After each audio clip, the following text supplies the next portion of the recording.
सोमवार व्रत कथा। सोमवार व्रत कथा। किसी नगर में एक धनी व्यापारी रहता था। दूर दूर तक उसका व्यापार फैला हुआ था। नगर के सभी लोग उस व्यापारी का सम्मान करते थे। इतना सब कुछ संपन्न होने के बाद भी वह व्यापारी बहुत दुखी था, क्योंकि उसका कोई पुत्र नहीं था, जिस कारण अपने मृत्यु के पश्चात व्यापार के उत्तराधिकारी की चिंता उसे हमेशा सताती रहती थी। पुत्री प्राप्ति की इच्छा से व्यापारी प्रत्येक सोमवार भगवान शिव की व्रत पूजा किया करता था और शाम के समय शिव मंदिर में जाकर शिवजी के सामने घी का दीपक जलाया करता था। उसकी भक्ति देखकर मां पार्वती प्रसन्न हो गई और भगवान शिव से उस व्यापारी की मनोकामना पूर्ण करने का निवेदन किया। भगवान शिव बोले, इस संसार में सबको उसके कर्म के अनुसार फल की प्राप्ति होती है। जो प्राणी जैसा कर्म करते हैं उन्हें वैसा ही फल प्राप्त होता है। शिवजी द्वारा समझाने के बावजूद मां पार्वती नहीं मानी और उस व्यापारी की मनोकामना पूर्ति हेतु वे शिवजी से बार बार अनुरोध करती रही। अंततः माता के आग्रह को देखकर भगवान भोलेनाथ को उस व्यापारी को पुत्र प्राप्ति का वरदान देना पड़ा। वरदान देने के पश्चात भोलेनाथ मां पार्वती से बोले, आपके आग्रह पर मैंने पुत्र प्राप्ति का वरदान तो दे दिया, परंतु इसका ये पुत्र 16 वर्ष से अधिक समय तक जीवित नहीं रहेगा। उसी रात भगवान शिव उस व्यापारी के स्वप्न में आए और उसे पुत्र प्राप्ति का वरदान दिया और उसके पुत्र के 16 वर्ष तक जीवित रहने की भी बात बताई। भगवान के वरदान से व्यापारी को खुशी तो हुई, लेकिन पुत्र की अल्पायु की चिंता ने उस खुशी को नष्ट कर दिया। व्यापारी पहले की तरह सोमवार के दिन भगवान शिव का विधिवत व्रत करता रहा। कुछ महीनों के बाद उसके घर एक अति सुंदर बालक ने जन्म लिया और घर में खुशियां ही खुशियां भर गई। बहुत धूमधाम से पुत्र जन्म का समारोह मनाया गया, परंतु व्यापारी को पुत्र जन्म की अधिक खुशी नहीं हुई, क्योंकि उसे पुत्र की अल्पायु के रहस्य का पता था। जब पुत्र 12 वर्ष का हुआ तो व्यापारी ने उसे उसके मामा के साथ पढ़ने के लिए वाराणसी भेज दिया। लड़का अपने मामा के साथ शिक्षा प्राप्ति हेतु चल दिया। रास्ते में जहां भी मामा भांजे विश्राम हेतु रुकते, वहीं यज्ञ करते और ब्राह्मणों को भोजन कराते। लंबी यात्रा के बाद मामा भांजे एक नगर में पहुंचे।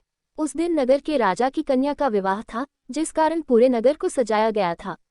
निश्चित समय पर बारात आ गई, लेकिन वर का पिता अपने बेटे के एक आंख से काने होने के कारण बहुत चिंतित था। उसे भय था कि इस बात का पता चलने पर कहीं राजा विवाह से इनकार न कर दे, इससे उसकी बदनामी भी होगी। जब वर के पिता ने व्यापारी के पुत्र को देखा तो उसके मस्तिष्क में एक विचार आया। उसने सोचा, क्यों न इस लड़के को दूल्हा बनाकर राजकुमारी से विवाह करा दूं। विवाह के बाद इसको धन देकर विदा कर दूंगा और राजकुमारी को अपने नगर ले जाऊंगा। वर के पिता ने लड़के के मामा से इस संबंध में बात की। मामा ने धन मिलने के लालच में वर के पिता की बात स्वीकार कर ली।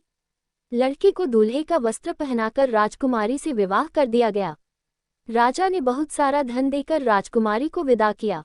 शादी के बाद लड़का जब राजकुमारी से साथ लौट रहा था तो वह सच नहीं छिपा सका और उसने राजकुमारी के ओढ़नी पर लिख दिया, राजकुमारी, तुम्हारा विवाह मेरे साथ हुआ था।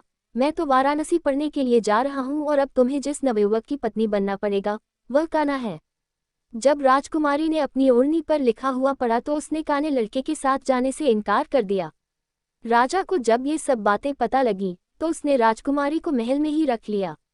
उधर लड़का अपने मामा के साथ वाराणसी पहुंच गया और गुरुकुल में पढ़ना शुरू कर दिया।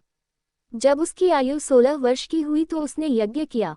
यज्ञ की समाप्ति पर ब्राह्मणों को भोजन कराया और खूब अन्न वस्त्र दान किए।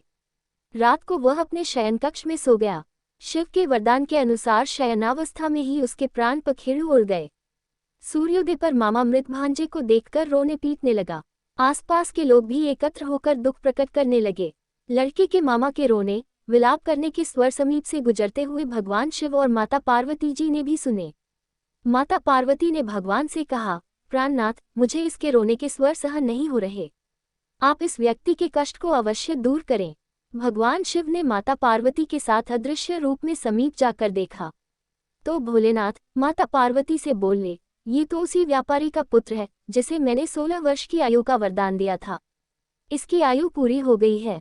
मां पार्वती ने फिर भगवान शिव से निवेदन कर उस बालक को जीवन देने का आग्रह किया। माता पार्वती के आग्रह पर भगवान शिव ने उस लड़के को जीवित होने का वरदान दिया और कुछ ही पल में वह जीवित होकर उठ बैठा। शिक्षा समाप्त करके लड़का मामा के साथ अपने नगर की ओर चल दिया। दोनों चलते हुए उसी नगर में पहुंचे जहां उसका विवाह हुआ था। उस नगर में भी यज्ञ का आयोजन किया। समीप से गुजरते हुए नगर के राजा ने यज्ञ का आयोजन देखा और उसने तुरंत ही लड़के और उसके मामा को पहचान लिया। यज्ञ के समाप्त होने पर राजा मामा और लड़के को महल में ले गया और कुछ दिन उन्हें महल में रखकर बहुत सा धन, वस्त्र आदि देकर राजकुमारी के साथ विदा कर दिया। इधर भूखे प्यासे रहकर व्यापारी और उसकी पत्नी बेटे की प्रतीक्षा कर रहे थे। उन्होंने प्रतिज्ञा कर रखी थी कि यदि उन्हें अपने बेटे की मृत्यु का समाचार मिला तो दोनों अपने प्राण त्याग देंगे, परंतु जैसे ही उसने बेटे के जीवित वापस लौटने का समाचार सुना तो वह बहुत प्रसन्न हुआ। वह अपनी पत्नी और मित्रों के साथ नगर के द्वार पर पहुंचा। अपने बेटे के विवाह का समाचार सुनकर पुत्रवधू राजकुमारी को देखकर उसकी खुशी का ठिकाना न रहा। उसी रात भगवान शिव ने व्यापारी के स्वप्न में आकर कहा, हे श्रेष्ठी, मैंने तेरे सोमवार के व्रत करने और व्रत कथा सुनने से प्रसन्न होकर तेरे पुत्र को लंबी आयु प्रदान की है। पुत्र की लंबी आयु जानकर व्यापारी बहुत प्रसन्न हुआ। शिव भक्त होने तथा सोमवार का व्रत करने से व्यापारी की सभी मनोकामनाएं पूर्ण हुई। इसी प्रकार जो भक्त सोमवार का विधिवत व्रत करते हैं और व्रत कथा सुनते हैं उनकी सभी इच्छाएं पूरी होती हैं।